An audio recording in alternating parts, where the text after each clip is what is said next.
Hi, I'm Tom Danowski with the Oregon Wine Board. We're here in London just getting ready to kick off a new masterclass format. This one's hosted by Doug Wregg. It features attendees from the media, some of the key restaurants and retail shops here in London. We're going to be tasting 11 different wines, whites and reds from all over Oregon. Really great format and an excellent turnout. Thank you. Shall I start? Okay. Yes, you should start. So my thesis for today, which we hopefully won't destroy, is that Oregon is of course the state of the pioneering growers. We'll talk very little bit about the history, and a little bit about the background, geology, geography, and all that sort of thing. But I really want to focus on the growers and the wines and the new wine styles that are emerging in the last 5 to 10 years.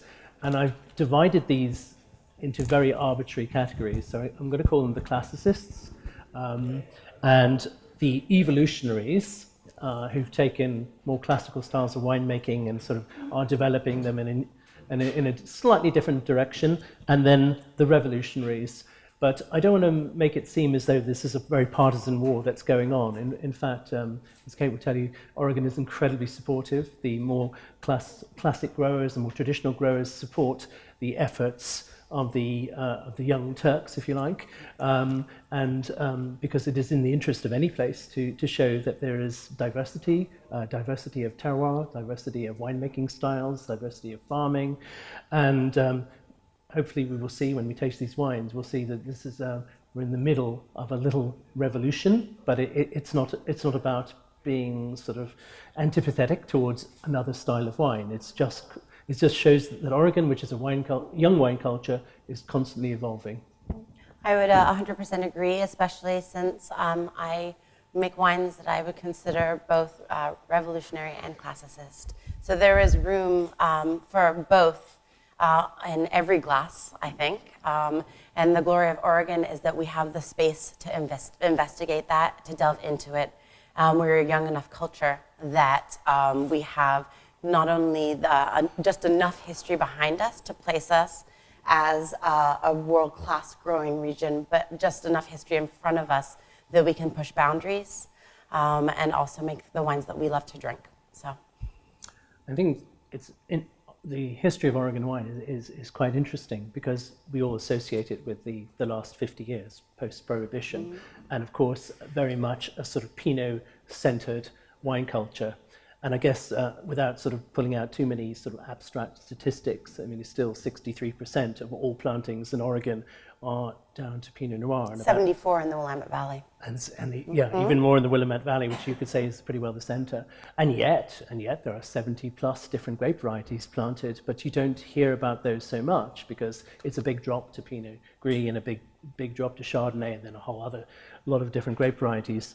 But if we scroll back in time to the 1820s, 1825, I think, the first vines were planted in Oregon, and they were Riesling. And then over the next 50 to 100 years, it was the German settlers who brought, Germanic grape varieties to Oregon, and the first wine that won a medal in Oregon was, I think, 1905. It was Reuter. I can't remember. Anyway, but it shows that there was no inevitability about Oregon being the Pinot Noir state, and no one was thinking, really looking at terroir in those sort of terms. But then the adoption of Prohibition in 1913, 1914 meant that pretty well, this as a sort of noble state in terms of producing really interesting grape varieties, Oregon sort of fell off the scene until the early 60s. And then in 1961, Richard Sommer planted his vineyard in Umpqua Valley to Pinot Noir and Riesling. And the first commercialized grape variety in Oregon was Riesling in 63, I think it was, Richard Sommer. And then David Lett in 1965 planted famously in the Willamette Valley in the Dundee Hills, planted Pinot Noir and Chardonnay, was it? And history, whatever. I mean, the pioneers, the original pioneers, David Lett, Charles Corey, Richard Sommer. So I think they traveled, they saw Oregon as potential to make great wines. They certainly had the terroir, the cool climate, was on the 45th parallel, ish, geological diversity, but what was going to succeed there? And so I think David went to France, or loved Burgundy, brought back Pinot Noir and Chardonnay. Charles Corey went to Colmar and Alsace and brought back all the sort of Gewürztraminer and Riesling. He also loved Bordeaux, so Sauvignon, Cabernet, and Merlot. And Richard Sommer, obviously, Riesling as well. And they brought the suitcase clones back with them, and they planted them in various places. And we can still see some of the fruits of those plantings in some of the wines that we're going to try today. But there was no inevitability that Pinot Noir was going to succeed, because certainly it was not Burgundy in any respect. The Oregon is, the soils are not remotely similar. There's no limestone, there's no clay, there aren't sort of schist soils really. So, but there were very particular soils, and there was a very particular climate and growing season. But I suppose the accents of history, or fortune, or whatever, a fortuitous event. I mean, the fact that David Lett's 1975 Pinot Noir Reserve, was considered a world-class wine and did very well in that tasting competition in France. And then when Drouin demanded a rematch, came even higher. And Oregon was suddenly perceived as possibly the place to plant Pinot Noir. And when Domaine Drouin set up their facility and other people started investing, then Pinot Noir had certainly won the day. And why wouldn't you plant Pinot Noir? It's the great grape. It's the noble grape. It's the noble grape, and you're going to hitch your star hitch your wagon to the star grape itself. But Pinot Noir, of course, is a very difficult grape to get right and a very difficult grape to grow. So then Oregon had to really find, Oregon growers and winemakers had to really find the identity for the grape. And so we have the diversity of styles that we see in Oregon to this day. But now we've gone to the next generation and then the next generation of growers and people who have slightly different interpretations of what Pinot can taste like, but are also interested and drink other grape varieties. They don't just drink Pinot Noir. They love the wines of the Jura, they love the wines of the Rhone, they love the wines of Spain. And so either we're seeing other grape varieties grafted over onto Pinot rootstock, or we're just seeing new plantings. And then also some tucked away plantings in little vineyards. Since the 60s, we've constantly had plantings of vineyards, and within those, you always find these little gems, less than an acre. So getting to work not only with younger vines, but older vines that perhaps had been forgotten, blended in, drunk personally. And so there's this continual sort of pioneering spirit of planting and discovering and making new wines that sort of really harkens to the original plantings in the 60s. So.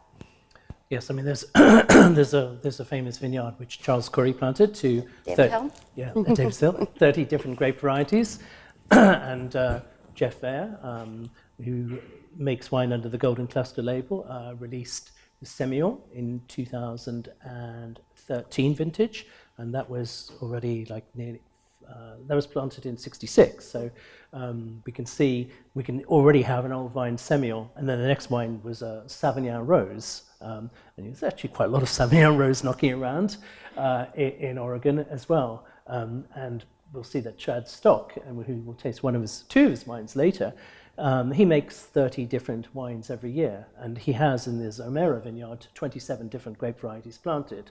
And not enough sometimes to make a single cuvée of a wine, but certainly enough to blend in a very imaginative way. Do you want me to, is anyone curious in a little geography lesson really quickly? So, it'd be a good idea, yes. Yeah, should we do it? Yes. I can stand you up. do it, yes. I'll go and do it. This is the world. I feel like Vanna White right now. So of course, we're on the western coast of America, so all the way over there. We'll go to the next one. Something that's really important is plate tectonics, of course. Our region is a combination of volcanic and sedimentary soils. The activity, of course, of the region is coming from the subduction zone. So we have volcanoes, we have a really beautiful basalt layer, and basalt is we're discovering more and more as a beautiful base level for planting all the varieties that we're exploring. Next. Oregon, California. So Wonderfully, in this seminar, we get to explore a lot of Oregon. We're talking the western side right now. And we don't have any gorge wines, do we? We don't, no. So Portland, right at the northwest. The Willamette Valley, which is, of course, our most famous valley. It's the largest plantings of vines. And then down towards the Umpqua, and then the Rogue with the Applegate in there, too. Complete diversity in terms of soils and also in terms of weather. Thank you. You're just keeping up. I love it. Of course, so in the northern part, we're talking so volcanic and marine sedimentary soils, and then further towards the south, which I'm more familiar with, more granitic soils, and then weather and just weather climate in general. Very, very cool. Less so these days, global warming, but very, very cool in the Willamette Valley, and then tending towards the warmer weather in southern Oregon. 72%, 2%. So the Willamette Valley is definitely our largest growing region, with southern Oregon growing by leaps and bounds every single year, too. Number of wineries. This is a fun one. We see sort of a plateau around the recession of the late 2000s, and then a giant jump. I remember when I started making wine, there were 300 wineries, so that's doubled in the last 8 years. And then number of Oregon vineyards is huge also. We are seeing a big influx of outside money. So California and Burgundy are still heavily investing in our growing region, which for better or worse. So we'll see. Just small production. That's a great slide. So under 5,000 cases, and then estate-grown fruit is. I guess what's interesting is estate-grown fruit. I think is part of the classicist version of being able to come in, invest in the land, wait 10 years to make it happen, or under that, but technically until you become viable. A lot of the REvolutionaries and evolutionaries that you see are négoce, but négoce has a really different meaning in Oregon. It's not simply the purchasing of fruit. We have really, really close relationships with our growers. We lease the land. We work on the land ourselves. We have hand-in-hand growing decisions. So it's a very different model of négociant wine, but also for a younger producer that might not have the intensive capital, it's a way for us to be able to make the wines that we want to make. So, varieties. Pinot Noir, and this is my favorite because I make a lot of Gamay. It's not even on the list. It's lumped into 11% of all others. I mean, under 40 acres are planted in general. We're talking tiny, tiny lots within the first Gamay vineyard that I worked with. It was 1 acre rows closest to the winery. It was just getting blended away into the Pinot. And so definitely you're seeing this resurgence and this celebration of these lesser known varieties. And the only reason they're lesser known is because our region is so young. We still have so much ahead. Climate. Oh, we were talking about this the other day. So we have a really, really rainy season. So right up until summer, and then 3 months of beautiful, beautiful weather. Eugenia was saying earlier we have more light units, and so our vines are able to get a lot riper. This gives us a lot of flexibility with what we plant also. And what I say as a new world aspect to wine while still having a foot in the old world too. Beautiful acid basis, but wines that tend to be fruit forward without weightiness and without too much sort of overcookedness to them. Is that even a word? I don't think so. Cascade range, coastal range. Oh, this is the map that is really important, especially for the Willamette Valley. We have the Willamette Valley here. Aspects in terms of weather patterns and soils. We have this break in the coastal range that's right above. Can you actually zoom in a little bit? Next one. How about, or you can do the next one. We can maybe rain shadow. Yeah, so that'll be a little bit better. So we have the coastal range, so lots and lots of rain that comes in from the coast, but then the Willamette Valley sits in this drier portion. But with huge coastal effect also, which you see up and down, especially with the Eola-Amity Hills, which is near the Van Duzer corridor, and then with the Applegate in southern Oregon. Rainfall, climate. These slides will all be available to you. Temperature. We have a pretty beautiful swing between night and day, which makes it perfect for a Pinot Noir, but also for other grapes. What does it all mean? Food-friendly, excellent wines. It's delicious. I love that. It's the truth, too, which is so great. Do you want to talk about geology and soils? We could do. Let's do it. Well, actually, one thing I wanted to talk about climate was that when I was last in Oregon, they are very worried about climate change, increasingly hot summers, and because people don't really want to be irrigating, how to handle Pinot Noir without it getting the sort of jamminess in the wines and burnt grapes, and you can do a limited amount with canopy management, but most of the Pinot in Willamette is planted at fairly low altitude. It is on hillsides, but fairly low altitude.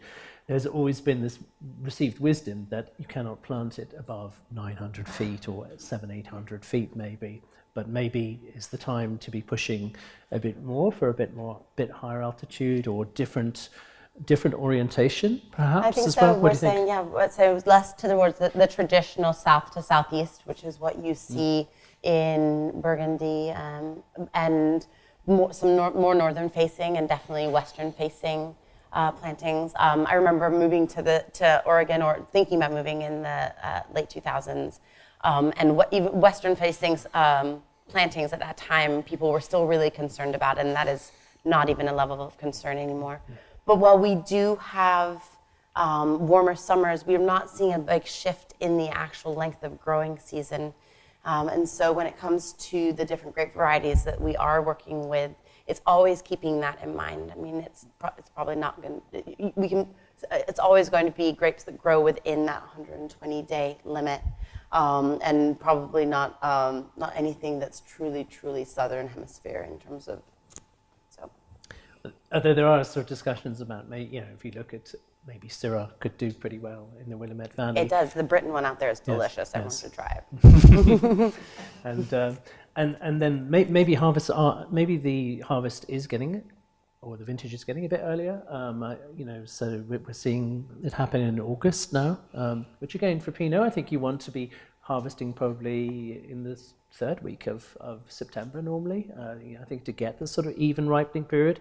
But with these heat spikes and longer spikes and not these spikes, it's getting really difficult. And I think that the growers who work best are the growers who are in the vineyard a lot, pretty hands-on, because the received wisdom is not necessarily like happening anymore. It's not fulfilling itself. Geology, okay. Is it 5 main types? I mean, you mentioned marine sedimentary soils, which I suppose are the basic soils. And we see the geology in certain regions, so we see these more predominant in certain places. Where would you say marine sedimentary soils are most commonly found? So the Ribbon Ridge, for sure, which we'll be getting to try, one that's specifically Ribbon Ridge. A couple, So McMinnville AVA also has a little bit of sedimentary or marine bedrock. The Eola-Amity Hills has some pockets also. But it manifests in very different ways because of McMinnville. You've got the basaltic top layer, and then you've got this marine sedimentary, and you have the vines really pushing down further and further to find sort of like minerals. So you get this really dark, intense, really mineral style of wine, particularly in the Pinot from McMinnville. Definitely. And then we're also looking at volcanic based, so Jory and Nikaya. Mostly found, of course, in Dundee and the Eola-Amity Hills also. Beautifully deep soils that retain water, high in iron content, and producing wines that have just an amazing femininity to them, I think. I think you'll see that on the second wine we try. Even the color is different. Yeah, yes. definitely. It's a beautiful vineyard.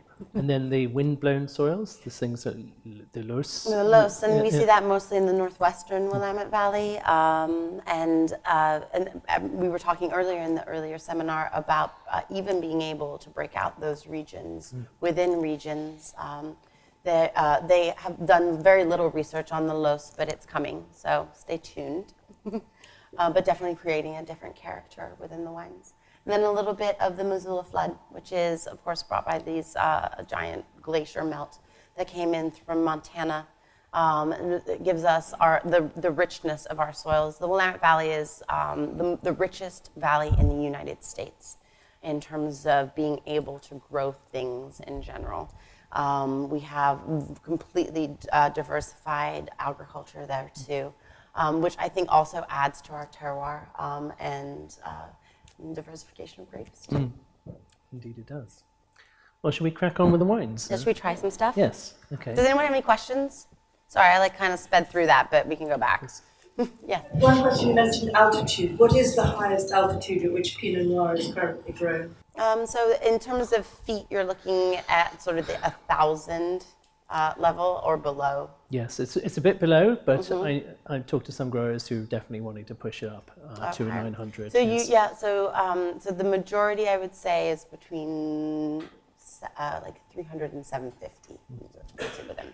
So. I mean, there are higher altitude. We'll come across them here, but it's generally in the Columbia Gorge and in the south, where I think probably the highest vineyards in Oregon are around 400 meters-ish. And we're talking feet when I said 1,000. Yes. Sorry. Yes, and I just went back to meters. Yeah, no, yes. this is going to be very confusing. Yes, I would say 1,500 feet is probably about as high as it gets in Oregon. Yeah. I was like, huh? Yes. Okay, so when we taste the wines, obviously we taste, terroir, we taste the vintage, but we also taste the personality and the story of the grower as well. And we're starting off with the Beckham. So your bottom left wine, 2015, A&D Beckham Crater Pinot Noir. I think what's really fascinating about this is the story. So Andrew Beckham is a potter, teaches ceramics at the local high school, and he made sort of wine in his spare time, and he's totally self-taught. He never went to winemaking school. He really sort of picked it up, in his holidays, in his school holidays, and whenever he could.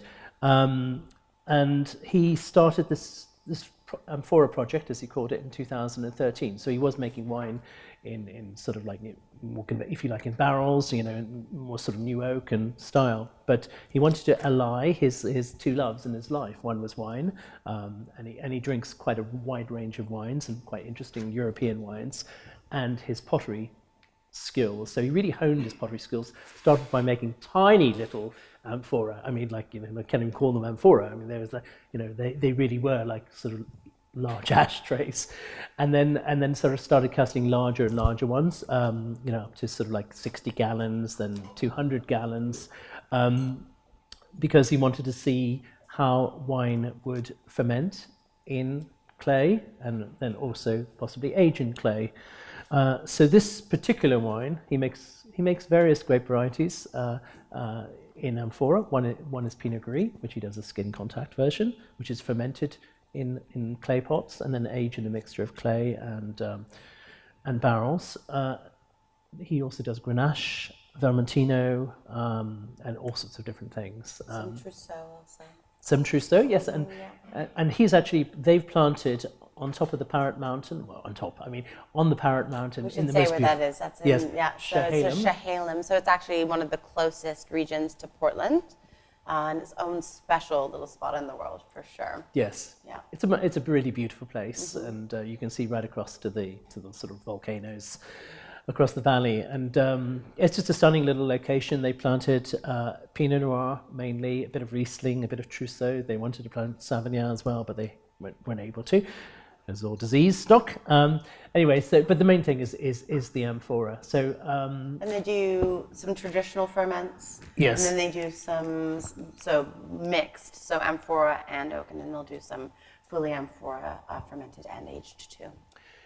But the way they make the wine in the amphora, which is a more natural approach, has now definitely affected the way they make the wine in the more sort of traditional way. So rather than using 50% new oak, which is how they started, now the new oak has gone down to nothing really. And well, it always starts as new oak. yes, exactly, and then works back basically. So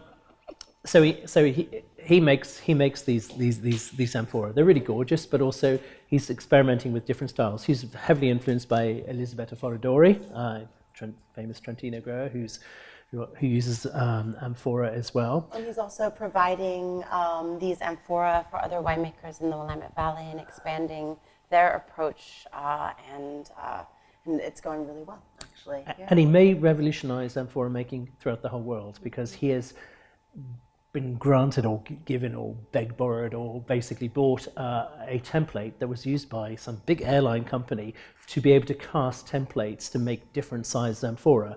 So if you want, for example, a Georgian Kvevari, it would take him like best part of a week to sort of set up the template, but then you can actually just churn them out then, which doesn't actually, it doesn't make it any less artisan for doing that, but it makes it a lot more convenient, because it's a lot of clay and a lot of time and a lot of effort just to be making a single amphora. If you can actually create the different templates, then you can actually work a lot more quickly and then satisfy the demand. And there's a lot of demand in Oregon. There is, well, and yes. Nationwide actually. Yes. So in the new California also, we're seeing a demand for it too. And it's exciting to be able to have somebody that is pushing the boundaries from within too. That's the ultimate in homegrown. So yes.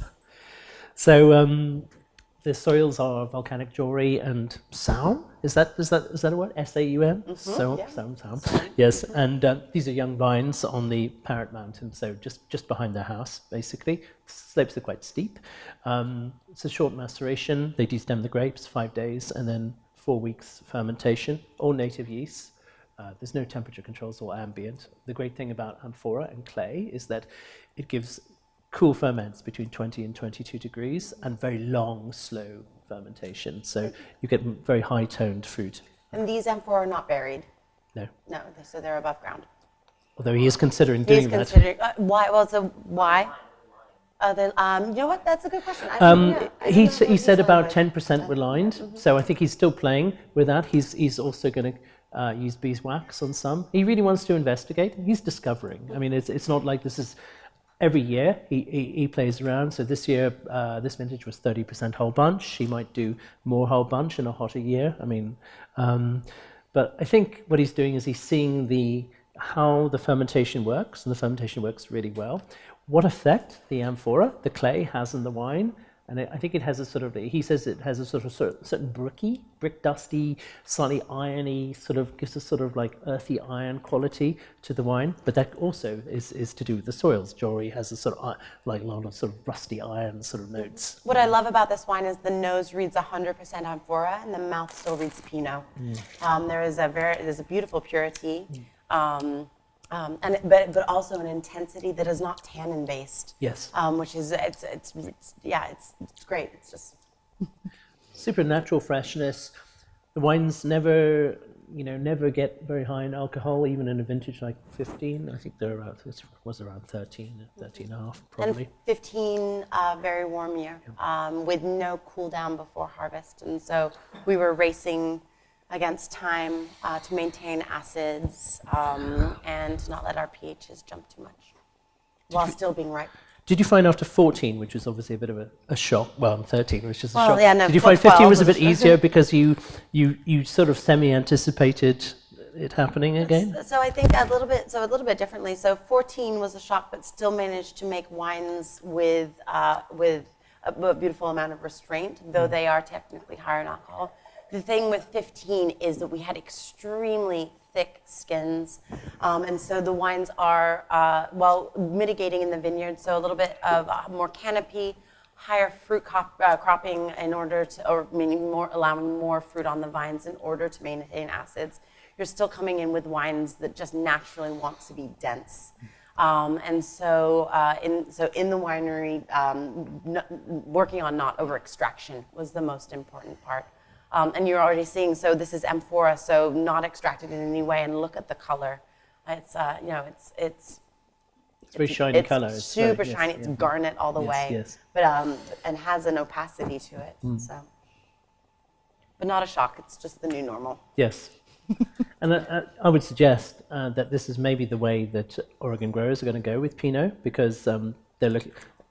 You always you're in pursuit of balance or a certain tension and freshness in the wine, and it's all well and good to make like super powerful 14.5% like chocolatey Pinot, but actually the Pinot is also about pleasure and transparency, and this to me is a very transparent wine. It's This next wine is the most transparent. yes, and yes. And Not only the way you look at it. and some people say, is that a rosé? And no, it's naturally like that. And what's quite interesting, but we don't have something to compare it against, is that Kelly Fox, the vigneron, so she farms and makes the wine. It's just her, really. And So this is part of the Marsh Vineyard. yes, this is the Yeah. Marsh Vineyard, which is very interesting compared to the Momtazi Vineyard, And if definitely. you held it would look like that would be the difference. And yet nothing is different in the way that the wines are made. So it's all to do with the soil, with the interpretation. But Kelly works especially, and when you speak to her about winemaking, she speaks about wine in a completely different way, what makes her a revolutionary to me. Yes. She speaks about putting the vineyard in the bottle, and that it's not Pinot Noir that she's interested in. She is, of course, she is, but she's most interested in giving voice to the particular spot. The Marsh Vineyard is in the Dundee Hills, so all on volcanic soil. One of the most beautiful vineyards in the world, I would have to say, and planted in 1970s was the first vines. Yes. And so they have some Chardonnay, they have Pinot, and they have a little bit of Pinot Gris there too. Yes. Now, Kelly explains this wine as a fairy tale, or this vineyard. You're there, and there's bluebirds, and the sun's shining, and you can see all of the mountains. There's a freshness in the air. There's just a brightness of the grass, and that is what she wants to come across in the glass, and she succeeds every time. I agree. It's a beautiful, very wild place. The vines are unrooted, dry farmed. I mean, she farms biodynamically, technically, where she makes her own sort of sprays. And I think the winemaking, yeah, you're absolutely right, Kate. She's someone who interprets. She wants to bring the voice, the very particular voice of Marsh. And she calls them like Marsh and Momtazi. They're like people to her, aren't they? You know, they have personalities. And when you go and visit the vineyards, they do have personalities. Marsh is really playful. And Momtazi's her dragon. Yeah, yes, it's wild. It's a beast. It's darker, more intense. The wines tend to be a lot more mineral in Momtazi.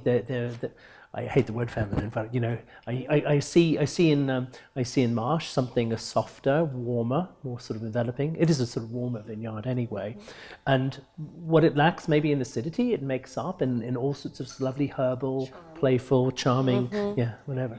It has that classic Oregon, little bit of like coffee mocha note on the nose, but in mouth just has this incredible lightness, structure, electricity. It's beautiful and Velvety. Yes. velveteen. Yes. Yes. So since Kelly started making wines from Marsh in 2007, this is now 2015. She started with about 20-30% whole bunch. It's now 100% whole bunch for all her wines, and I think she likes the stems. I mean, they're not green stems; they're ripe stems. They're green. Yeah.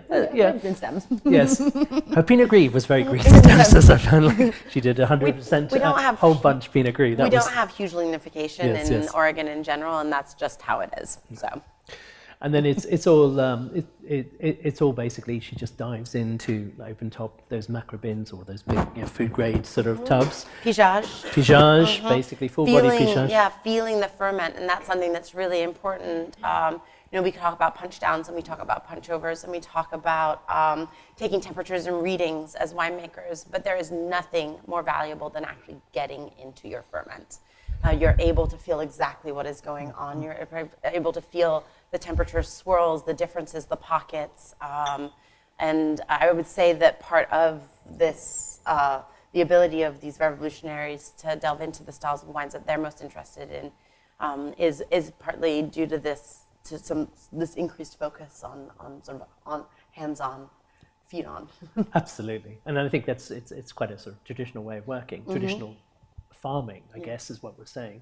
I also like the fact that this was picked in the third week, about 25th, 26th of September, right? And it still comes out at 13, and that's testament to the farming, I think, because that's on a cold vineyard, and it was quite a warm year. Whereas I can see a lot of people are picking right at the beginning of September because they're worried about alcohol and too much extraction and too much power in the wines. I never had that. Her wines are never really much more than just over 13, and sometimes. And there's even plenty of power. Yes, there's weight and there's ageability in the marsh. In the marsh vineyard, so the wines can age for certainly 10, 15 years. But what I love about it so much is the way it presents, the way it looks, and then I also automatically think of her other wine, Momtazi, as the sort of the yin and yang of her wine world, I guess. Definitely. Next time we'll bring both. Yes. So now we move on to STOLLER, also Dundee Hills. One of the original plantings in the Dundee Hills. So this family has an incredible vineyard, south and southeast facing, and their estate fruit planted to Pinot and to Chardonnay mostly. So this converts to the last one, which is 100% stems, and this is 100% destemmed, which is still a bit more, I would say, traditional in Oregon to destem the Pinot. I would say a portion. You're seeing more and more whole cluster. 50% and like 25 to 50% is not uncommon, and then and going up to 100 for sure. As people are just starting to, I think something when I first moved to Oregon, the quality of wine overall is really high. The entry level is amazing. And then what differentiates past then is a bit of a larger step. But there's no recipe to winemaking in Oregon. And certainly there was a consistent style of winemaking for a period of time, and that has completely gone away. So. Yes, it's not like a camp that says this and camp that says that. And when you have really great examples of winemakers using whole bunch, like Christon and White Rose, but they use 100% whole bunch. And not just for carbonic fermentation. No, so it's traditional ferments using whole cluster. And these are whole berries. So, it's all very careful. It's all very sort of precisely done. It's all very thought through. And no one wants to make something which is just powerful for the sake of it. They are looking for balance. And as Kate says, the sort of methodologies are changing. There is more whole bunch being used. And also, they are beginning to dial down the oak. So maybe when I first went to Oregon, I was a bit shocked by the amount of new oak in Pinot Noir, because it's not a grape variety that I think responds particularly well to new oak and quite high toast. But now I've seen it, what was 60 to 70% is now down to 30 to 4. 30 and can go lower and probably will go lower. So this is a mixture of new and used barrels. So the more traditional side of winemaking is, a couple of days of cold soak, so 2 to 3 days, then allowing wines to come up to temperature, then a regimen of punch down and pump over, then perhaps pump overs to end, pressing, settling, then barreling down. And that is obviously a style of winemaking that works really well, but a style that I would say is being taken in very, very different directions by a number of winemakers, but still exists. And I think the importance is there's room in the market for all of those styles. And especially when presenting wines internationally, the former, that sort of the more traditional style, is what you'll mostly see coming in to larger markets. But there's lots more to choose from. I suspect also, and I'm not quite sure how you would prove this, that people who, growers who love to drink a certain style of wine will end up not making that wine eventually. Wine. Yes, Yeah, so there will be that's part of the evolution that we're talking about. We've seen in the U.S., which is a relatively young industry in terms of wine in general. I mean, first and foremost, we're cocktails and beer, and wine has been growing and growing in the last, I would say, especially in the last 30 years. We've seen an opening up of markets and more access to wines that are made in different styles globally. You know, it's the one thing I think that's great about Instagram is that you're able to see what other winemakers are up to, what other people are doing, and to be able to try those wines that are actually now coming into the US. And it's giving us a whole new lens to look at our region through, that's continuing that pioneering spirit of, you know, imagine in the 60s when those vines were planted, imagine like the balls on those dudes, like they literally just sort of, and women, like they had this thought and they had this dream, and it was covered in pine trees, you know, and they made it happen. And so that continuing aspect of discovery is something that is uniquely Oregonian. There is no laurels to be rested on. People are constantly discovering.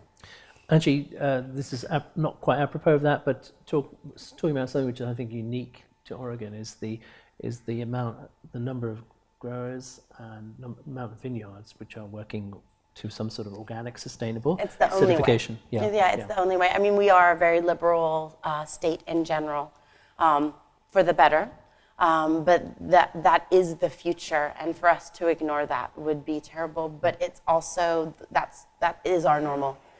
Working sustainably, whether it's live, all the way up to biodynamic, is something we've pushed and pushed. So even the most traditional and oldest of growers are now making those changes. So the winemakers. Is not driven by an association? I mean, like, is it driven by anything more central, or is it just kind of? I think I think we is also you, right? We as the consumer on the end too. I think we as a society are pushing towards a sustainable future for our planet, and that starts. I agree, but I guess my question was more: is there any central body that's kind of pushing it? The live So does live, yeah, for sure. LIVE, So yes. low input viticulture and enology is it's our base level of sustainability, and then it only goes upwards from there. Yes, I mean there's this incredible. I mean, Biodynamics USA, was founded in Oregon, but there's an incredible number of biodynamic producers and people who it surprises me they're biodynamic when I go and visit them, and they have their little sort of like doing their little preparations. Lots of when it comes from the top, that's really quite impressive. That's not something we see elsewhere in the world. Yeah, for sure. Yeah. Right, we're not going across. Now we're going up. I think is that right? Next. Do you want to do Gamay? Oh, we could do the Gamay next. Yeah, Should we do the Gamay? I always am down with Gamay. Okay, why not? This is a brick house, so Ribbon Ridge, really amazing north-south valley that's nestled between Yamhill Carlton and the Chehalem Mountains. It's all marine sediment soils. It's our smallest AVA and also our warmest. We don't have any cross air influence. And brick house is planted by Doug Wregg, who is a pioneer of Gamay in the New World. Also was a CNBC reporter. Yes, he is. Yes. Once upon a time, or CBS. Yes. Yeah, they came across this little brick house and this absolutely destroyed vineyard, which was so full of chemicals. He said it was the most unhappy thing he'd ever seen. And then he stayed, and then he said, I made the vineyard go cold turkey, with the sort of and basically knowing that they weren't going to produce anything for several years, and the result is amazing. It's a beautiful place to visit, a lovely farm. So Gamay was originally planted in the late 80s in the Willamette Valley with a few major champions. The first one is Myron Redford of the Redford Weddell Vineyard and Amity Vineyard, who's very good friends with Doug, and Doug planted Gamay also and has been beating that drum very hard for the last 30 to 40 years. Gamay is a grape that does incredibly well in Oregon.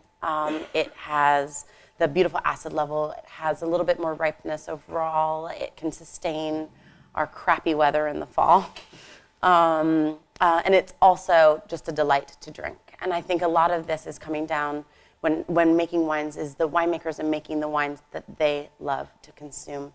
And Gamay is up there. I mean, I don't trust anyone that doesn't like Gamay. Just throwing it out there. Yes. So. Doug really loves Cru Beaujolais, and I think he spotted some similarities. He said, The soils are low in pH. There's a lot of mica and silica, which is quite similar to Beaujolais in terms of the, sort of construct of the soils. And he saw the potential for Gamay. And actually, one of the first Oregon wines I ever had was this, and it blew me away, actually. So made in a more Pinot style, so traditional ferment, not carbonic, with a little bit of extraction also. As these wines aged, they actually, in the same way that Cru Beaujolais do, start to Pinot a little bit. So start to have that, you can't tell, which is what I love about Gamay as it gets older. So tiny amounts of plantings, we're talking under 40 acres, but more and more so. Doug just planted a new clone for the United States this year, and so he's really excited about that. And so we're talking about somebody that is an original pioneer and continues to be so. He's an incredible human being. Yes. You just drank that whole thing. I did. It's delicious. It is delicious. Yeah. A little white pepper note, which is classic Oregon Gamay.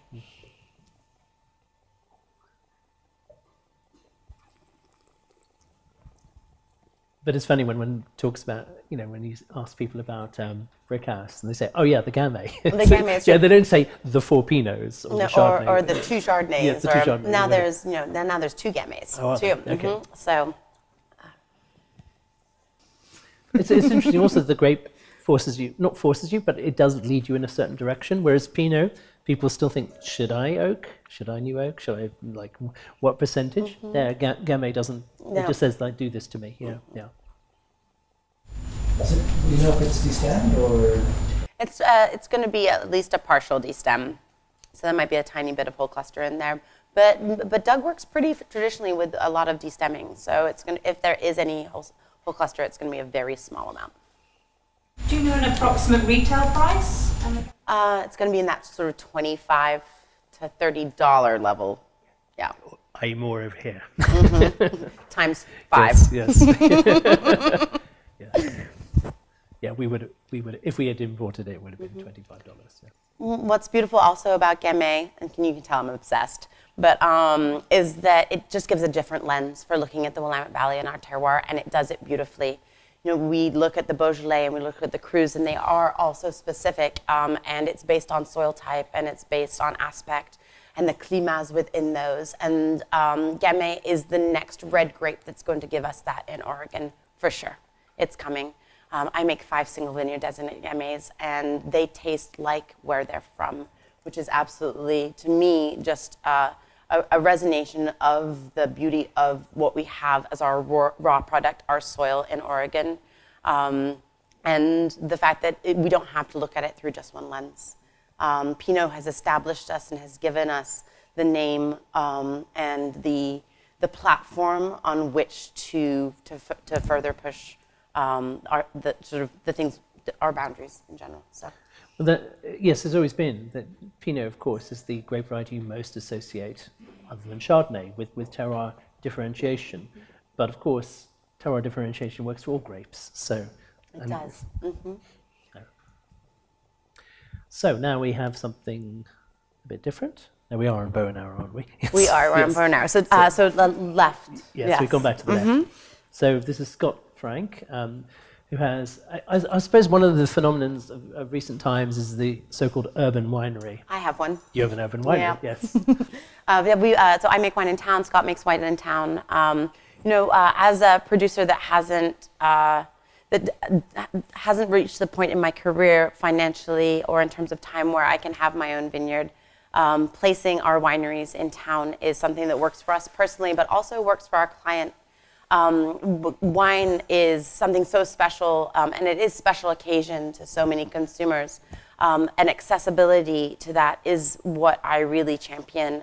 For someone to be able to walk down the street and walk into my winery and watch me make wine creates that connection. And then I get to walk home too afterwards, so that's pretty great. To find Scott, the entrance to the winery where Scott works. It's difficult. It's a little difficult. We got totally lost. Yes, I mean, down a ramp. He's a little bit more recluse than I am. Yes, exactly. So Scott's an importer as well. He does. And distributor. Yeah. So under Bonar Selections, I'm mostly focusing on natural wines in general, but he's also Loire obsessed. Yes. That is his favorite, and so Rhinestones. tongue-in-cheek. Yes. Chevigny. Yes, Chevigny. So it's, yes. The diamonds and the rhinestones. Anyway. So he's quite influenced. I mean, not influenced because he does his own thing by growers like Thierry Poussela, whose Chevigny Rouge is fairly legendary. Classic Chevigny Rouge can be any combination of Gamay and Pinot, or Pinot and Gamay. This is 60% Pinot Noir and 40% Gamay, and they always tend to be, even in the Loire, they tend to be made to respect the Pinot, traditional vinification, and carbonic or semi-carbonic maceration for the Gamay. So the Gamay is vinified in cement and whole bunch, and the Pinot Noir is destemmed and vinified in tank, and then aged in, I think it's 8-year-old Burgundy barrels. And of course, they're very complementary grapes. But perhaps even more interesting than that is the vineyard, the Johann vineyard, and the soils. And now we can say Van Duzer Gap. We can say and, Van Duzer. and you can like point at it on a map, Exactly, basically, yeah. or something. The Johann Vineyard is our largest biodynamic vineyard in Oregon. It is located in the Willamette Valley, so just south of McMinnville. It's planted to 20 different varieties of vines, and it is an incredible place. I also get fruit from there. It is sort of ground zero for the revolutionary movement in terms of winemaking.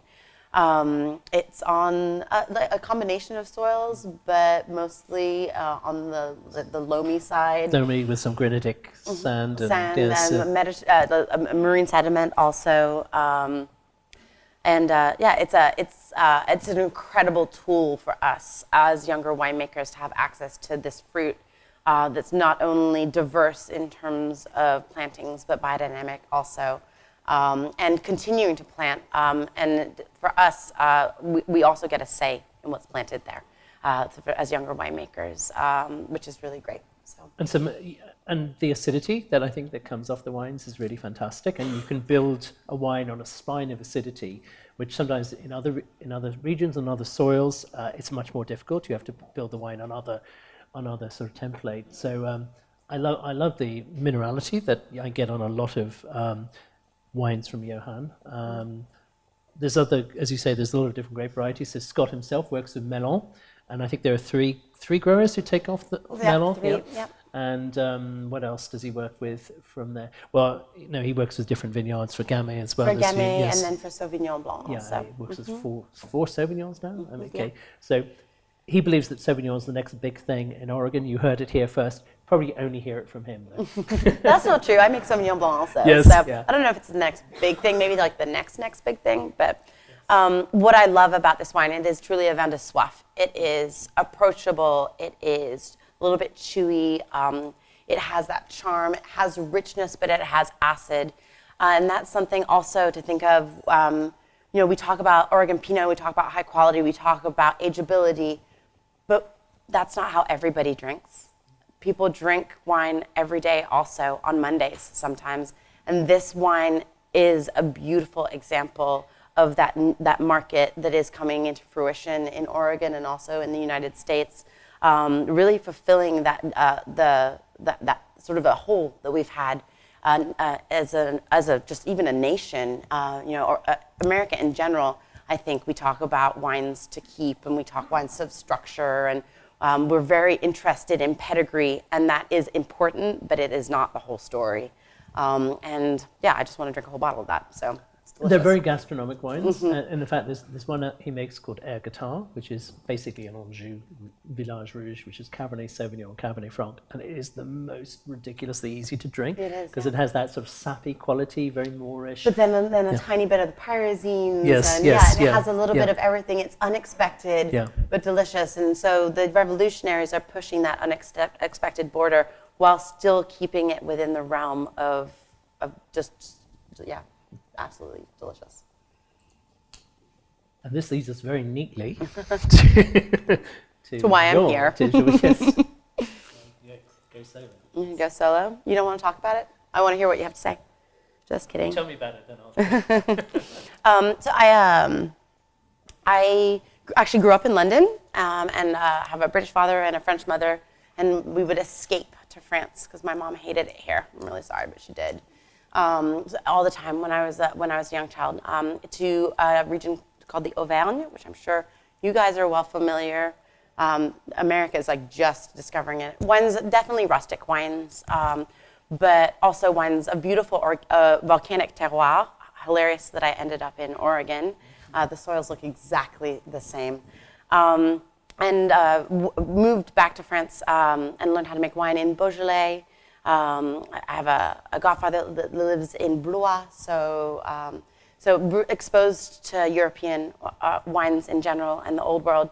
When I was making wine in France and going back to visit my family in the States, I would go to these little bistros in France and have these wonderful little Noir blends, just absolutely delicious, zingy, full of flavor, low alcohol. And I got back to America, and all of the assemblage, so all of the cuvées were giant Cabernet Sauvignon, GSM, just like nothing. I mean, I wanted to take naps afterwards. And we couldn't find the wines that we wanted to drink made domestically. So Tom and I just decided to make them ourselves. And so Beton is this wine. Cabernet Franc, Gamay, and Co. for this vintage, but we're not stuck on percentages. We're not stuck. Sometimes there's a little bit of Pinot also. All fermented separately, pied de cuve or indigenous yeast. Some carbonically, some not. But then blended and aged in cement, hence Beton. It's 2015. It's an all Oregon story too. So this has fruit from the Applegate Valley, fruit from the Umpqua, and fruit from the Willamette Valley. And that's because we can.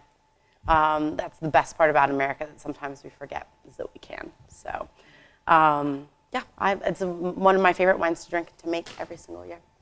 Super. I love Cabernet Franc. So do I. You had me going there already. So where's the Cot or Malbec? So it's from the Applegate Valley also. And so that's all on granitic soil. A little bit younger vine on the Malbec, but French clone, also brought over in a suitcase. Yes. I think if you want to make wine from different grape varieties in Oregon, they're already there.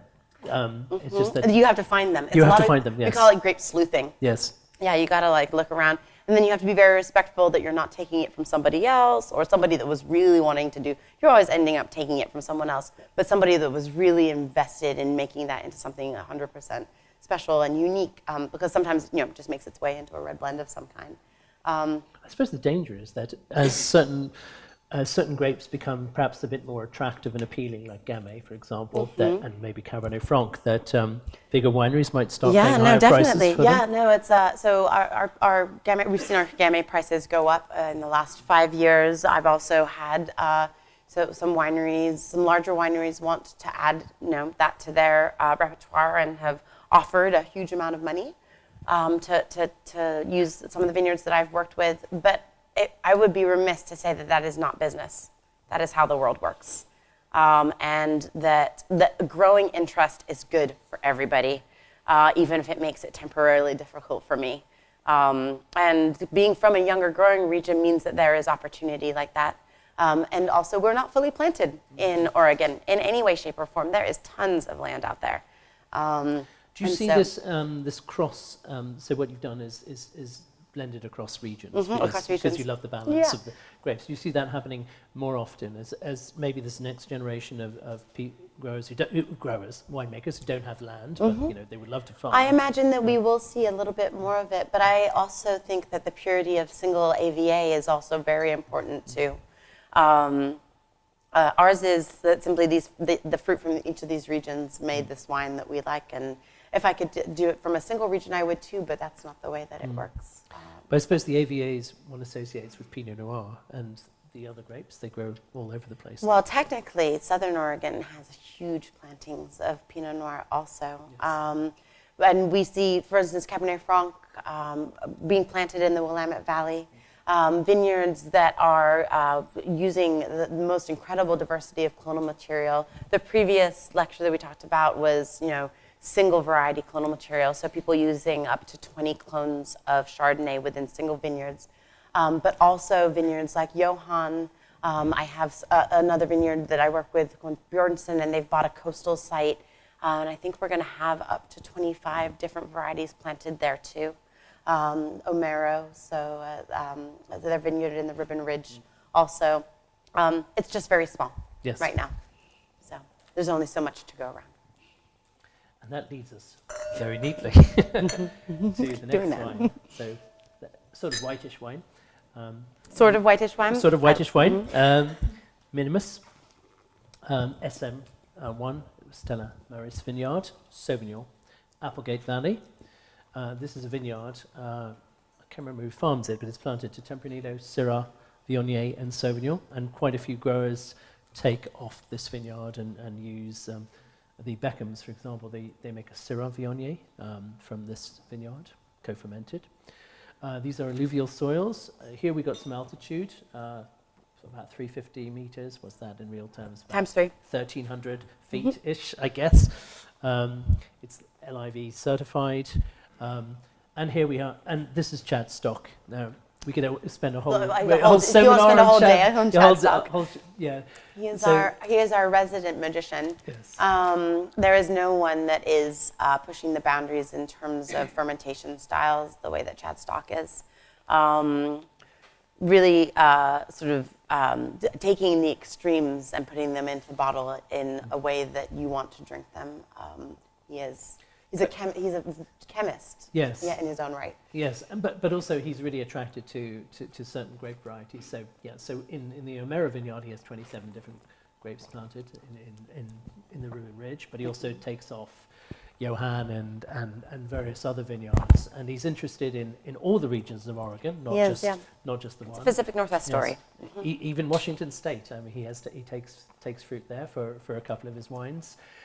He's really interested in fermentation and co-fermenting. I mean, so much so that he will make blends. He'll do like a conceptual thing, like he has a blend called Pinot, which is Pinot Blanc, Pinot Meunier, Pinot Gouge.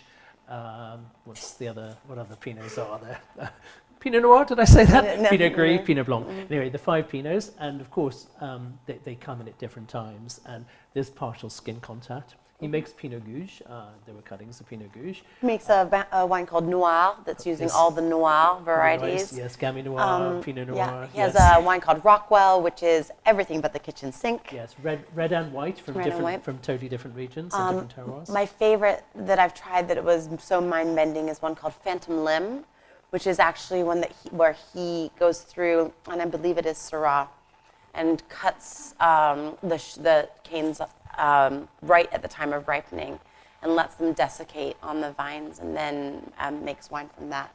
And so it's this concept of the arm being detached from the body, wild, yeah. And he also explores with fermentation techniques, so as well as using cement and amphora from Beckham and all sorts of other things, oxidation. So he made a wine called Flower, which is Flor, Sauvignon de Flor for 4 years. And then the VA and Brett wines. So a wine that says, I have Brett and I'm okay with that, and I have VA and I'm okay with that also. There's another one which is recently, they wouldn't allow this to happen in Europe. I think there's a cuvée called that, which I can't remember what it's a rosé. It's about like 16 different things. There's a lot of stuff that wouldn't be okay in Europe. Yes, there's going on in Oregon. Or in Oregon, actually. But he makes micro quantities. I mean, he made a Rebolejala, which is a fantastic wine, but he only made like 7 cases of it. But he does more serious things, and he is interested in terroir. So, like the Grüne Veltliner, Blanc Frankish, we taste the Sauvignon. So these wines are probably made more or less year after year, and there's a lot of experiments which are not. And I would say something also important is we are talking about the experimental wines. A lot of these winemakers are also making individual single vineyard Pinot Noir too. They can go hand in hand. And he does make some interesting Pinot Chardonnay. Dijon Free Chardonnay and... Dijon Full. Dijon Full, yes. Yes. So one and the other. I can't keep up with it. So. No, there's a lot. So this is Sauvignon fermented on skins in amphora for 90 days on skins, and 90-day ferment as well, and then age on lees for months. It's full mallow. So for having said that Chad does every which way but loose, all his wines are texturally similar. Everything is native ferment, everything goes through the mallow, because he's more interested in texture than in acid, so he wants it to be mouth-filling, quite spicy, quite complex. He wants a wine to sort of, to carafe it. He wants to think about it, and that's really quite engaging. It's really a bit different, I think, what he's doing. Yeah, and especially since Oregon, we are most known for our acid. That is something that that a lot of people celebrate also, including myself.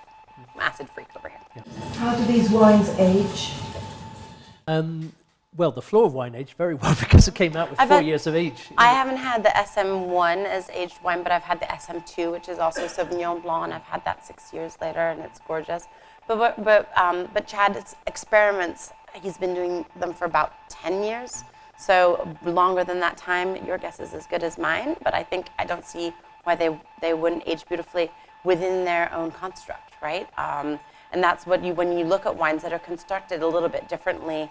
Are you comparing their aging to how other wines age or just to themselves? So, I find the wines do age really well. I mean, and the only reason I would know this, not through keeping them, but through having a bottle open for 7 to 10 days and then going back to it out of interest, and it's still fine. Yeah, it still hasn't sort of moved really that far. And you would expect these wines, to become quite oxidative, but they're made they're sort of made semi-oxidatively anyway when you're working with amphora. It's like, so there's air, the mallow gives the richness, the lees, and the unfiltered quality of the wine also protects the wine. So I have no problem that the wines are going to age a long time. I love the way that this smells.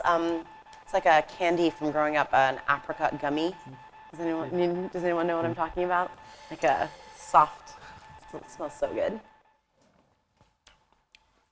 And although 90 days on the skin's not a lot of colour, because wine starts really extracting colour after about 30 days. So, you keep it on the skins for longer to sort of like, actually sometimes the colour falls out or just stabilises it.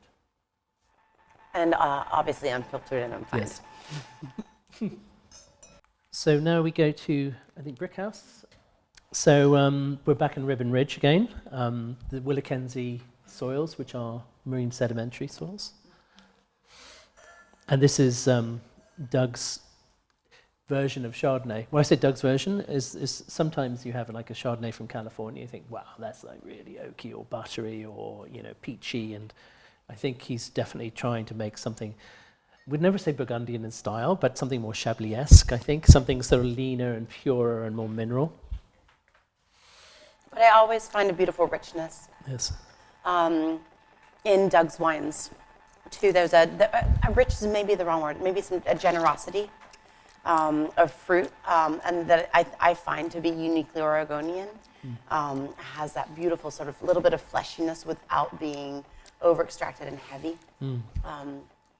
Yes, there's obviously stone fruit element to this, and it's not, you expect in Chardonnay, you just expect limestone and giving you all that sort of edge, but this is actually coming from really top quality farming and really sensitive handling. So it's all, this is Dijon clone, the whole cluster pressed into barrels, tiny portion of new, but it's not getting in the way of the wine. It's all native yeast ferment. Long, and then low, slow. Mallow on the lees, and a long time on the lees. And I think that actually keeps the wine very sort of like, evens it out texturally and gives it some lovely complexity. And the acidity is quite high in there. I mean, I think, I can't remember what it is, like 7-ish. Yeah, but balanced to really nice fruit. But really balanced,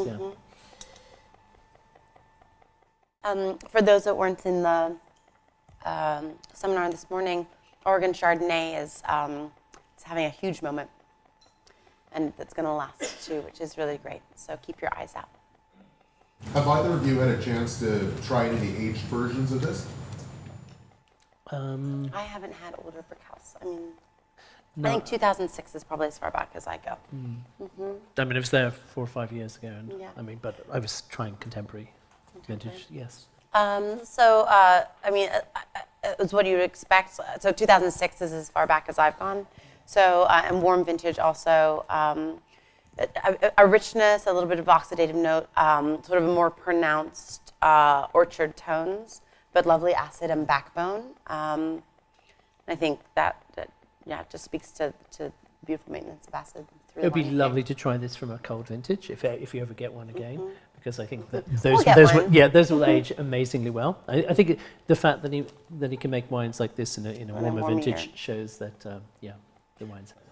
What evidence are you seeing of climate change, and then what impact does that have on clonal selection, the varieties you are discussing today? Yeah, so we've seen, 2011 was our last cool year. It was remarkably cool. I mean, I was still making wine at Christmas, which is really late. And then 2012 and onwards, we have seen a giant spike in heat with, so I was harvesting at the end of October, and in 2012, the end of September, and in 2013, 14, and 15 at the end of August. So we're seeing a 3-month change. In terms of clonal selection, I don't think that we've seen much of a change for Pinot Noir at all. With Chardonnay, especially with the revival of Chardonnay, a focus on some of the later ripening California clones, so 108, then also some Mendoza, especially in the newer plantings. We're also seeing sometimes a choice to move away from the ripening advancing 3309 rootstock, more to the 10114, which is a little less sort of prolific in that sense. We're seeing mostly changes in farming, so allowing for higher fruit set, allowing for more canopy, not dropping down to 1 shoot per cluster, especially on Pinot, for allowing for acids to stay high. What we're lucky with is that in the last few years, we have had a cool couple of weeks before harvest has started, which allows for a slowing down in that sort of race of pH and acids dropping. But some years that's not the case also. And so those years are more difficult to work with, especially with our climate, with sort of our focus on cool climate wines, but also something that we work on as a community, moving forward, especially with our growers, making sure that we're able to do that. What about when I was there last? There was beginning to be some phylloxera. Yeah, no, definitely. We were talking about phylloxera earlier too. So there is definite phylloxera in some of the older vines. So vines that were planted in the 60s and 70s are own rooted for the most part, and then changing to phylloxera-resistant rootstock for younger plantings, 10 years after that. I have a vineyard that has completely been devastated by it, but it is very slow moving. Our soils tend to be richer, so poorer soils is when it tends to move faster. And so we are able to catch up with replanting and also graft over some of those older vines onto root-resistant, or to resistant rootstock too. But there's nothing quite like own-rooted fruit. There just isn't. There in this world, there is, we were speaking about this earlier, there is a definite difference in taste, though the risk is very high. But it's not as devastating as it was in the old world. So, What's the retail price of that Chardonnay, please? the retail price of the Chardonnay is going to be in the same range as the retail price as the Gamay. So between 25 and 30, depending on his bottling. Or 40 pounds, 40 pounds. On a shelf, let's say. Yeah. Or more. Yes, or more. Yes. Well, Doug sells out. So He does, yeah. He doesn't even have a wine club. But he's got he makes 2,000. He's the only person who I've ever met who said I'd like to make less wine. And he only makes 2,500 cases. So it's I'm quite happy. The less I make, the happier I am. And his niece, Savannah, is now helping him in the vineyard and winery too. So Brickhouse will be around for a long time. Good. Yeah. Why does he prefer to make less wine? He hasn't got a lot of room in his. It does. It's tiny. He makes You'd have to move the barrels around. If you see his barrel. You actually, if you come to Oregon to visit, you need to go and visit Doug. It's magical. It's a magical cellar It's a magical as well. spot. Yeah, it is. It's incredible. It's like sofas in there. Sofas and a fire, and the cellar is right there, and it's just in an old barn, and it's just this. It harkens back to the past. Yes. In an incredible way, while being silently revolutionary. I don't know how to explain it. He is the perfect combination. Yes. He is my Oregon. Yes. So.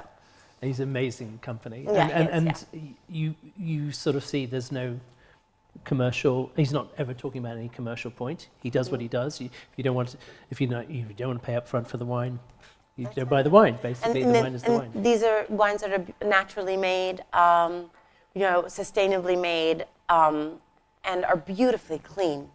They're just gorgeous, and they're so sound, and the quality is so high. It's a benchmark.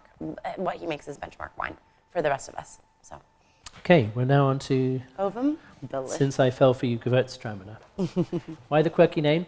I think these are all Nina Simone songs, and they change every year. So, Do You Love Me was the first Gewürztraminer I tried from him, and then I can't remember what the other ones are called. But basically, the wine is the same, but obviously the name is different. And this is very much the way he works, and slightly sort of playfully. Oh, he and she. She and so she. He yes, and she. Yes. Yes. So there's a couple of teams on these too. Yes. So. John House and his wife Senya. Yes. So this is from so John and Senya. They work with just aromatic grapes, and those being Riesling, which they make 4 different iterations on completely different terroirs, which taste completely different. All over Oregon. Yes, all over Oregon. All over. Sometimes 2 Gewürztraminers and 1 early Muscat. But let's concentrate on the Gewürztraminer because that's what we have. This is from Illinois Valley, which is a sub-AVA of the Rogue Valley. This is a vineyard called the Gerber Vineyard, and this is the Curie clone that's brought back by Charles Curie from Colmar in Alsace. The soils are really different to the Willamette. So this is alluvial clay, but there's a lot of heavy metal. Yeah, iron, nickel, gold. This is the gold part of Oregon, isn't it? This is a special part of Oregon, which is southern Oregon and to the west, is what we call the state of Jefferson.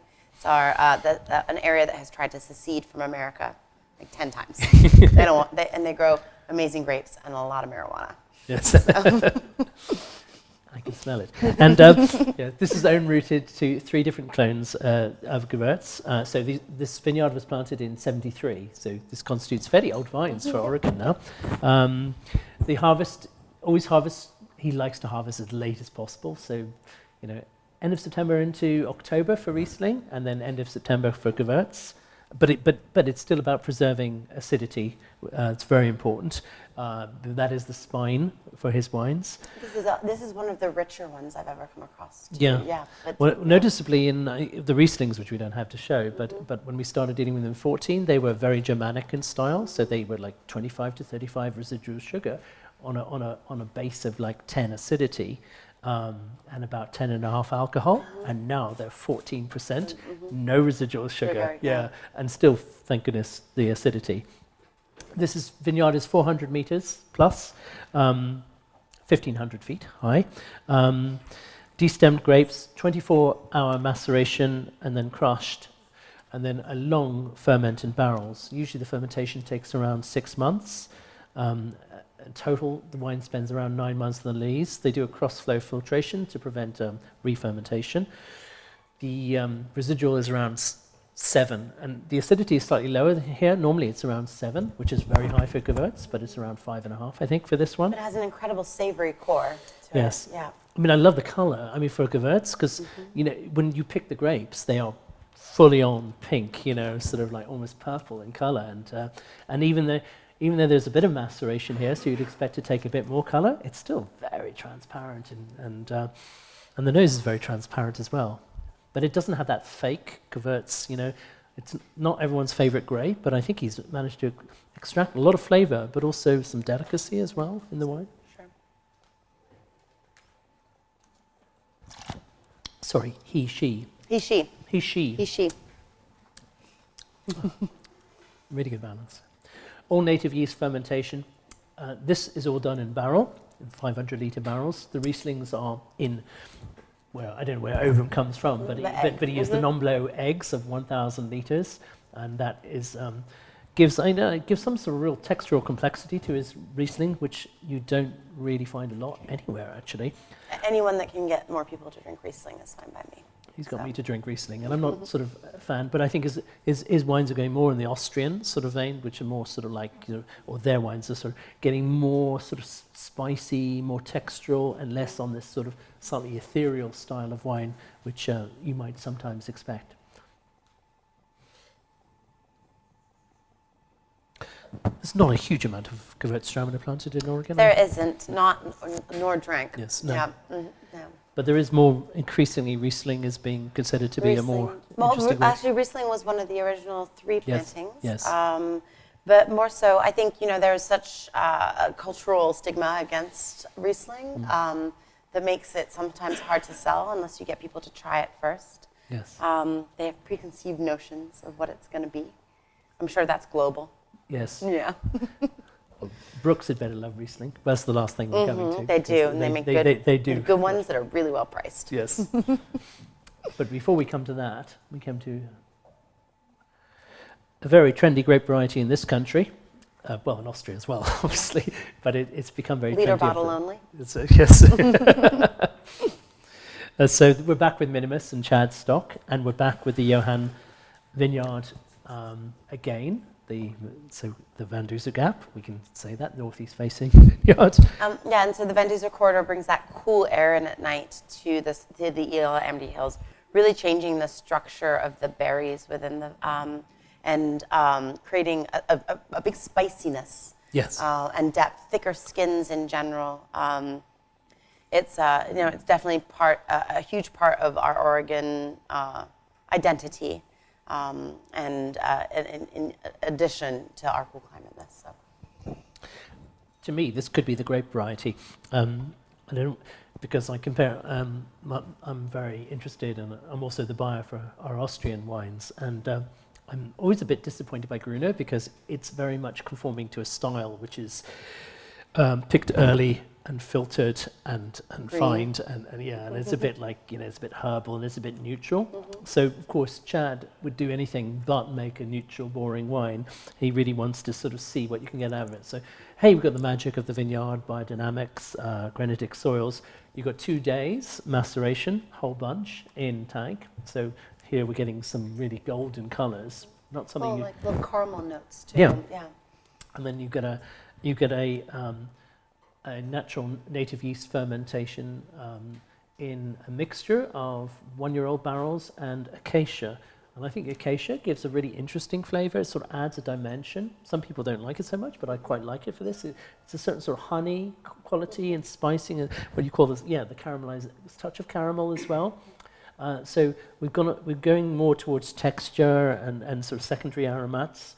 Full malolactic as well, and then bottled without filtration or fining. So this is quite a compelling Gruner because to me it has weight in the mouth, and so much Gruner does not have that from Austria, because to be allowed the appellation, or whatever the Austrian equivalent of appellation is, you have to filter it normally. So I think what's great about especially Chad's wines and the wines that we're tasting is that we're able in Oregon to approach wines while not having preconceived notions, to make them the way that we see fit, because we don't have the length of history and expectation to make things a certain way, especially with some of the newer varieties.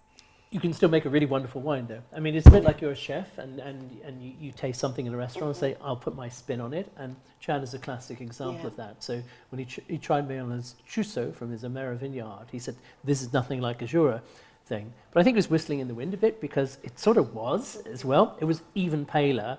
It was even more electrifying. The acidity was quite extraordinary, and the tannins were really fantastic. And he's, but sometimes I wish Jura Trousseau was like that. So, and sometimes I wish Gruner was like that. So this shows that you've got the vineyards already. You've got the know-how and the enthusiasm and the willingness to experiment, this pioneering spirit that we keep on coming back to when we talk about Oregon wines. and people like Chad. Of course, he's at the sort of perhaps the mad professor end, but unless you've got someone pushing the envelope and trying out things, then other people won't be inspired by that. So a lot of people, I mean, there's a lot of people who are sort of like say, oh, I could do with that, I could do that as well. I can do that. There's the can aspect. Yes, it really is. Can do, As a U.S. winemaker, we don't have it. We don't have political restriction on wine just to sell it. Actually, it's the hardest thing. But it really sort of leaves the door open for anything. Yeah, I mean this range is absolutely incredible and beautiful. We're not done yet. Yes. And so to Riesling. And so to Brooks. Yum. And Brooks make 11, 12, 13. I think maybe more, yes. but including the very dessert sweet ones. And a sparkling wine as well. So they yeah, I mean. And Pinot. Yes, and Pinot. And yes, Pinot. they do. Does anyone not make Pinot? Someone has threatened not to. Yeah, but I It is think the bread and butter. Right? Yes. Well, you know what though, Yes. but also I think it's important to pay homage and also understand sorry, the Oven don't make Pinot. that's right. Yes. That's true. Yeah. Yes. Although does he?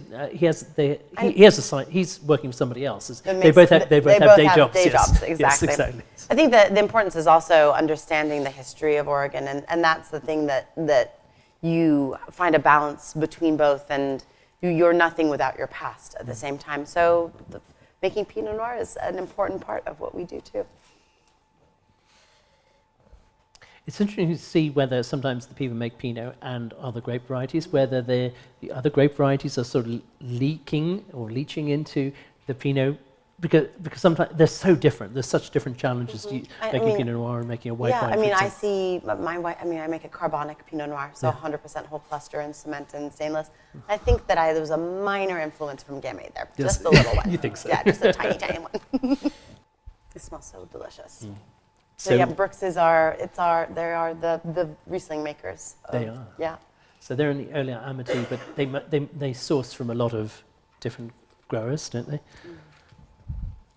But they have their own vineyards, of course, as well. They do so. also, yeah. So this is, I think this particular one, which I think is just like the sort of estate, is a blend of two vineyards, one on marine sedimentary soils and one on volcanic soils, picked. One at end of September, one in early October. But then they do more single vineyard. Single vineyard, Yep. yeah. Different levels of residual. So they're not the driest one. This is 14.4 residual, but they do make a dry style as well. Beautiful acid, great petrol. Yeah. Yeah. What's your distribution for these wines in the UK? Margaret. I think some are distributed and some are not, right? Or I don't know about Brooks, but I can tell you that, well, we do quite a few of these. So Stoller for sure. Yeah, Stollers. I know that Bow and Arrow is also. Yes, we do. Kelly is also, because I've seen that in shops when Yes. I've been around. And A.D. Beckham. Yes. I am too. Yes. And you have Minimus. Yeah. We have quite a few of these, Yeah. but yes. Yeah. So most. Yeah, most. Yeah. Yeah, I think most Most of of them. them. Most of them are. I think. Yeah. I don't know who. Yeah. I mean, Oregon doesn't have like, I mean, this is why we're having the tasting tomorrow and having the seminar today. Is that Still a curiosity. despite what Jancis says, like Oregon, gathers an immense amount of publicity out, which is For not that much wine. Yeah, for not that much wine. Yes, it is. It's got that small state mentality. It's a big state, but it's got there are 700 growers, but it's not, the production is only the fifth in the United States, I think. It's 1% of U.S. production that comes out of Oregon. 1% of the entire country. It's incredible when you think of the size of the state, but then the quality, the average quality is so high. It's as high as anywhere you can imagine, because I think the laws, the history meditates for that. Not, so let's not even say law. Let's say self-imposed Yes, laws, because yes. our governing and our level of quality comes from within. That's from the Willamette Valley Wineries Association. It's from the AVAs deciding what it is that we need to have as benchmarks to create the best wine. We create wines by hand. I mean, these are, for the majority, 1-ton fermenters is what you're tasting. Some is low, some tiny productions. I mean, the Creta can't be, how many cases? Yes, I mean, yes, in some cases it's only like, 50, 60, yeah, 75.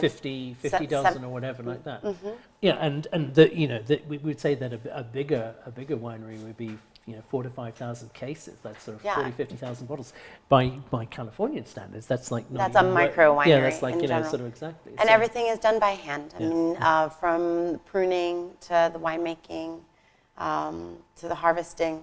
Yes. It is still all done with the most attention to detail and to care, even within the experimentation. Has there been any change in terms of distribution of these lesser known grape varieties, perhaps outside of Pinot Noir? Yes, 100%. And I think that comes with, I'm lucky to now be distributed here in the UK, and that comes with curiosity, I think. And Pinot Noir making a name that makes the quality known overall, which opens then the gate for other varieties that are lesser known to have their place, to make their case, right? It allows you to tell the story a bit. So if you say, we have a Gruner Veltliner from Oregon, people go, what? Or I can show you some Loire style wines from Oregon. But then you really want to tell the story because, Oregon is so known for Pinot Noir that what you want to do is differentiate between the different styles of Pinot and the different terroirs. So you need to tell that story, but it's really interesting to sort of attack on a different front and to show that there is all this diversity and that those wines are being made with the same passion. Same passion and same attention to care and detail, and with maybe a different mindset, but still one that's uniquely Oregonian. Was it possible to put a time frame on that, or that more kind of openness to? Oh, I would say the last 5 years. Yes. 5 years for sure. Yeah, I've been making wine in Oregon since 2010, and would say that I would tell people I have a Gamay, and they, 8 years ago, 7 years ago, and they would say, Nouveau automatically, or Beaujolais, and you're like, well, no, that's not actually what that is, and then. Still nationwide, you visit people and they're like, oh, Pinot Noir, that's what you must make. And yes-ish, a little bit. But the excitement is that the vineyards like the Gerber vineyard for the Ovum and the Corey sort of like trial vineyards, they're still there and they're producing and people are taking cuttings. Taking cuttings and putting them on rootstock and planting. And there's a huge curiosity. There's a vineyard that I work with in the Yosemite Hills that is 100% Pinot Noir, and their next vineyard is going to be 20 different varieties.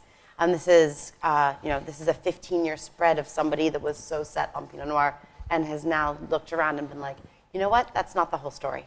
It just isn't. And we haven't even touched on Columbia Gorge, whereby you've got obviously some Spanish, interesting sort of Galician grape varieties, and just a warm climate warm ones. climate. Yes, and then Southern Oregon. You tried my Cab Franc and the Cove, but we have Malvasia.